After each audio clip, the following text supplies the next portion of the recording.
happening? It's been a long time. Welcome back to Bobo and Chizzy. Today we have something very, very sweet for you guys.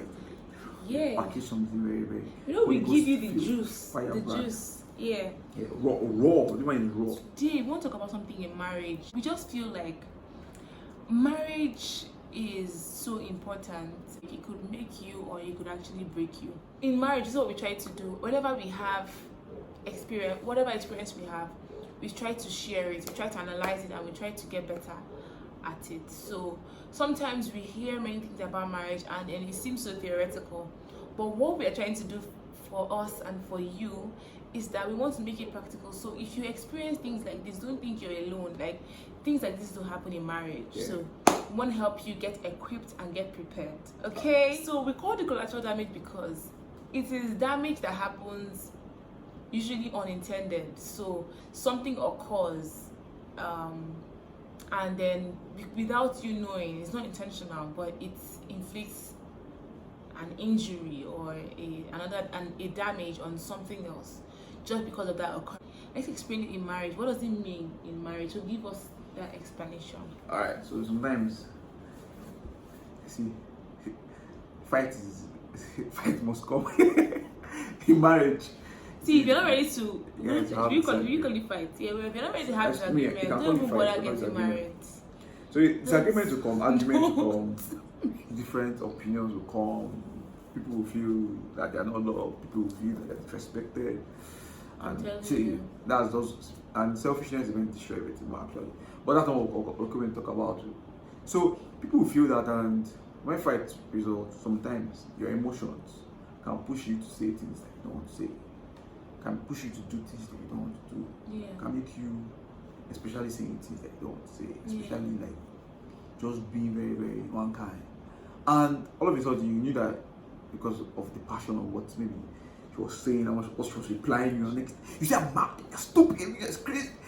But that shouldn't happen in a godly marriage, baby. That should happen in a godly marriage. Yes.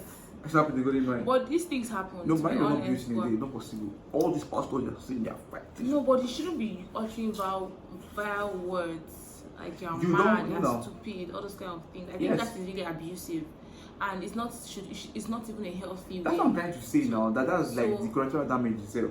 Like you don't But intend sometimes, to. but maybe that's also extreme scenarios. Let's talk about it in the terms that it doesn't have to be that extreme. Like if you're in a marriage where the person is telling you you're mad or stupid, I don't even know. Like that one no collateral damage. That is damage. Yeah, you're correct.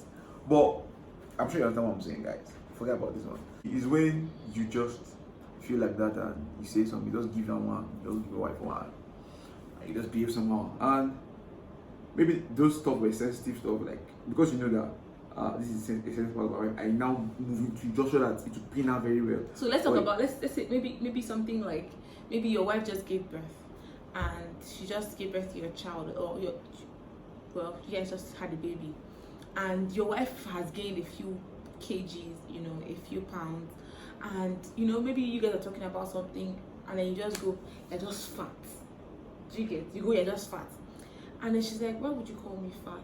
Do you understand? And then you're like, I'm not comfortable with this example. Why?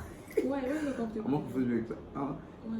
Someone be thinking that I've said that thing to you now. No, you haven't said it before. Actually, you were very, very loving. Even when, I was weighing like 100 kg. I said to my husband, Chizzy is fat. My husband told them, don't mention it to her, don't say anything to her. Like, he didn't ever tell me that I was fat. The closest thing he said to me was, Your parents' space. I would have hung you on that tree. I never said that. No, but the closest thing he said to that was that, oh baby, when are you going to start our workout? You know, we have to start keeping fit and stuff. This is our, see this picture, we need to. So yeah, you are eating Nutella and bread. You're showing them muscle. You're actually not telling the husband. Me. So for instance, like I was saying, your wife just gave birth, and then you go, oh, you're fat. I was just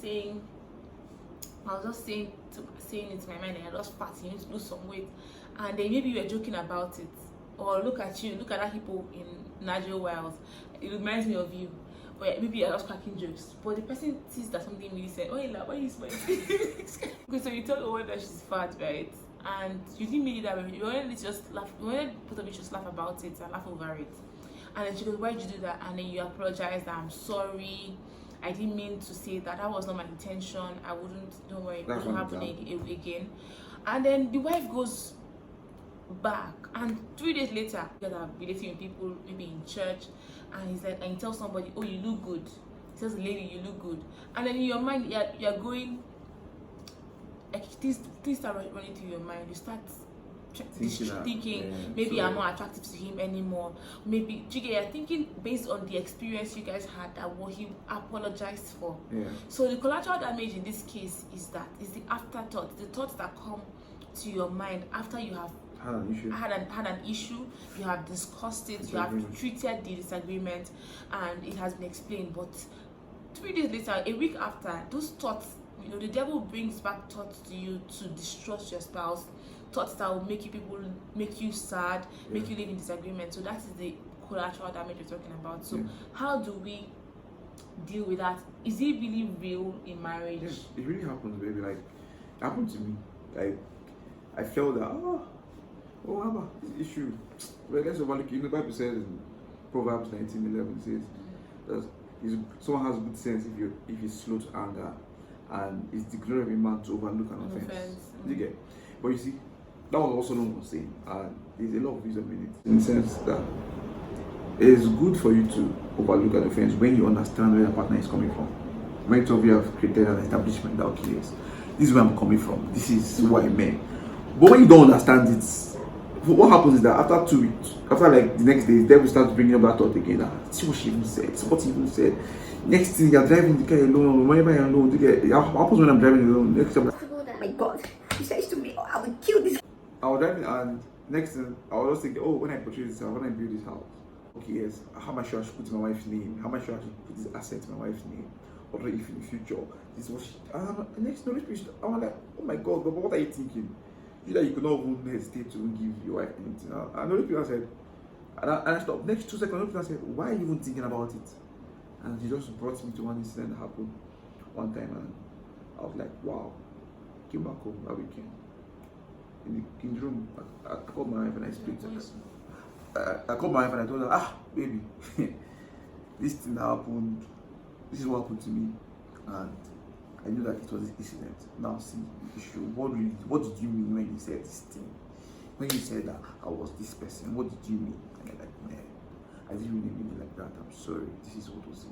After the whole issue, when I came back, it was even not come like you said, but I was more fortified. I was like, come on, see, everybody makes mistakes. Everybody can say things. Even me too, I can say things like that. So for this analogy, right, it's possible for you not to mean harm. It's possible for you to have a misunderstanding. Yes. And the person who offended you, or both of you who offended each other, have apologized. But one person, or the both of you, have actually forgiven, and you're not holding on to it, but the thoughts just keep coming back. And then I think when it gets dangerous is the point at which these thoughts now are trying to influence your actions, your disposition towards your spouse. Remember, you're talking about something about how you come back from work, and then the person just like, oh, baby, please give me my food, and because of something that happened before, you just assume that you hear it as, bring that food now. Maybe because you have the thoughts in your mind telling you this guy is not going to treat you well. For him to say this kind of thing to you, he's a control freak. So you are bringing meanings into things that shouldn't ordinarily be things of such gravity, right? That's the subtle nature of that. It's so subtle. Like you just have it comes as thoughts. And the Bible says we should guard our hearts, right? Because out of it comes the issue of life. When is it influencing your decisions and your disposition and the way you see your spouse, you will not even know. Yeah. Like your spouse will be like, what's the problem? Maybe he closed and just banged it up. Like, see how violent. You're so violent. I feel like you've been beating me next 10 years. Next thing, that door now becomes you're like, that's where he's going to slap. It sounds funny, but this thing is going to enter slap, and your husband is there to say, and you just open the door, and next thing, fights, disagreements. I married the wrong spouse. Divorce. You see, nursing a grudge. You see, even the Bible says that. In Matthew 18 verse 15 it says, if you offend me, I should come and meet you. That's what Jesus said. So if you offend me, it's not if I offend you, I should come and meet you. No, if you offend me, I should come and meet you. The Bible always spoke about us coming together. Don't know that grudge. And when you know a grudge, trust me, the destination of that grudge is murder. This lady that killed John Baptist, all because she lost the grudge. See, when Herod said, anything you want, this man says, bring John the Baptist's head, because she lost a grudge because of one thing that John the Baptist said. But if she came, when they meet John the Baptist and say, why did he say that tonight? He cannot marry me now. And the Bible said, oh no, Jesus when I said it, God, that's what the Lord said. Yeah. Oh my God, you know, as if I don't want anything good for you or anything bad for you, I don't want to allow you marry. It's just because this is what happened. But next thing, said, oh my, this guy hates my family, he doesn't want me to marry, oh my daughter to marry. Oh my blah, blah, blah, blah. Next thing, saw the opportunity and killed.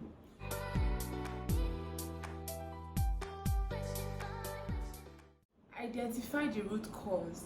When you see that you are thinking a certain way, when you see that, for instance, you never thought of, you think of divorce, suddenly divorce is now an option to you. So what we're trying to say is that you have to nip it in the bud. When you notice that your values, which your Christian values, your values of marriage, the way you saw marriage has changed. The first thing to evaluate it, look for the root cause. When did I stop thinking this way? When did I stop thinking that my husband, for instance, people say all men are cheats, and you got into marriage, in a godly marriage with your spouse, and you believe that God is working in him to will and to do what is good pleasure, and you just trust God in him to keep you from every form of temptation, be it cheating, be it pride, whatever it is. We ask yourself, at what point did I stop believing that a marriage full of fidelity and faithfulness, is possible? What's the next thing to do, baby? When you find the real cause, communicate. You communicate. Like, let's go and meet. Bible says, go and meet the person who offended you. Go and meet the person and say, if not, you will not say grudge. And say, please. And grudge will end in murder. Yeah. But you make sure you air your views. Make sure you air your view. Make sure you communicate and say, this is where truth is, you've apologized for this thing, but I still feel hurt, and I want to really understand your mind towards it. Did you really say that? Did you really mean what you said? Are you really considering leaving me or leaving this marriage that we've come into together in the long run? Can you please explain to me, because this is how I'm feeling? You really need to get that affirmation of your spouse, like your partner, that those words that he's going to say that will negate those thoughts. Yes. That's what we lost, because once it's going to come again, what he's going to say will just you won't hear the voice of your spouse in your head. Yeah. Coming against those thoughts. Yeah, you hear that, but that voice. You keep remembering when he said that. When you communicate, another thing that you need to do is that when you're communicating this to your spouse, have an open mind. Don't approach it with that same mindset of doubt. Approach it with a mind to understand why he said so, if he meant it. Did you really mean it? And then allow him to, explain it to you all over again and be receptive. Let your mind be like a sponge to soak up those words of affirmation, because it's one thing to be told words that could be affirmatory, and it's one thing to believe those words and make them carry weight in your heart, because you are believing the best. Love holds no record of wrong. 1 Corinthians 13, what is love? Does it keep wrongs? Does it keep grudges and all of that? So once you have been affirmed, hold on to that. The fact that you've affirmed this thing to me doesn't mean that the devil or those thoughts wouldn't keep coming back in your mind. It might come, but you're fortified. You're fortified. So when it comes, verbally, don't answer thoughts with thoughts. Answer thoughts with what? They're very, very true. So when most times you see me driving, I'm talking to myself. As the thought just come, I'm like, no, she wouldn't do that. It's not going to happen. Is that how you talk? That's not how you talk, really. No. No, it's not going to happen. And see, when you use words against thoughts, you're coming with higher power. Like he said, speak out, talk back, and say, no, my wife will not do that. She's led by God. She has a mind of Christ. She's led in everything she does. He's not going to, affirm it, but make sure you're affirming. After he has affirmed, don't start making excuses for someone who is a chronic offender, like he's unrepentant. So with that, we're just so happy that we could do this video. It's what's the time now? They were tempting us. It's like 11:30. It's almost midnight. We're feeling so sleepy. Once you're offended, you know you can overlook this. You know that this keeps nagging you, and keeps coming up. Man, go and talk. Obey, don't obey Proverbs 19:11. Obey Matthew 18:15. And go and talk to the offender. Because Proverbs 19:11 is when you understand where this person is coming from. So that was no longer an issue again. Yeah. That was like, I beg, I understand where the person is coming from. When you don't understand anything happening again, you cannot even say, I understand. I made that person.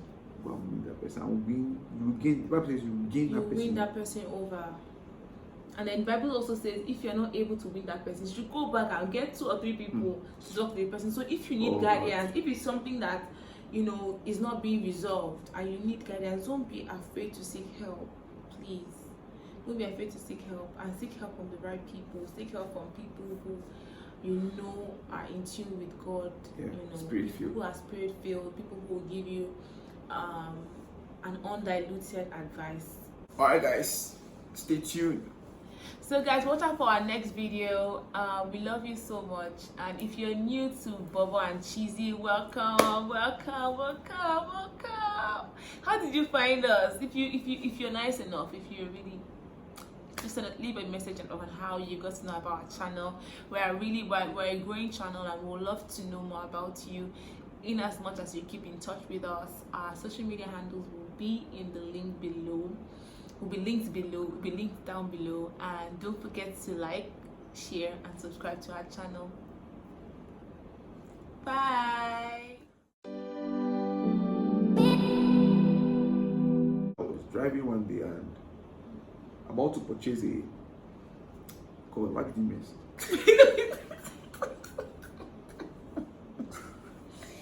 You got me close to today. So that part about it really, because I need help. Because what? Help your sister. This is what I go through.